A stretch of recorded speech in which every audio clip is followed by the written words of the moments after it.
Hivi unaijua maana ya wimbo wa Makomborero?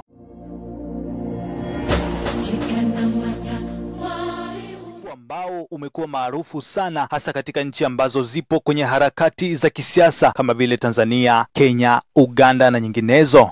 Haujui? Basi ungana nami Balama Tanzania, kinyago cha Kihehe. Makomborero ni moja kati ya nyimbo zinazotrendi zaidi hasa katika mitandao ya kijamii. Waafrika wengi hasa wale wanaojihusisha na harakati za kisiasa wamekuwa watumiaji zaidi ya wimbo huu. Makomborero ni wimbo ambao umetawaliwa zaidi na lugha ya Shona, ambapo mnamo mwaka 2017 msanii wa nyimbo za Injili Michael Mahendere kutoka Zimbabwe aliutoa akiwa na maana ya kawaida kabisa, kwani maana ya makomborero kwa Kiswahili ni baraka. Na pia ndani ya wimbo huu kuna maneno ya Kiingereza yametumika kama vile Africa will be saved, yaani Afrika itakombolewa. Katika beti ya kwanza Michael anasema tikanamata mwari uyu anotiba makomborero hobo, akimaanisha kama tukimuomba Mungu atashusha baraka tele. Usisahau kwamba wimbo huu ni wimbo ambao umebeba maudhui ya kidini na si ya kisiasa kabisa, isipokuwa tu wengi wameutumia kwa sababu unatoa faraja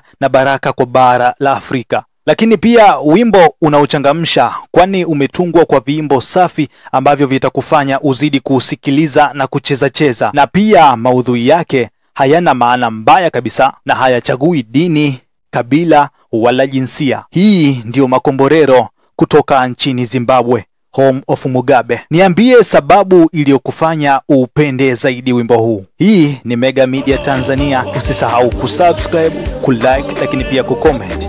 Mimi ni Balama Tanzania, kinyago cha Kihehe.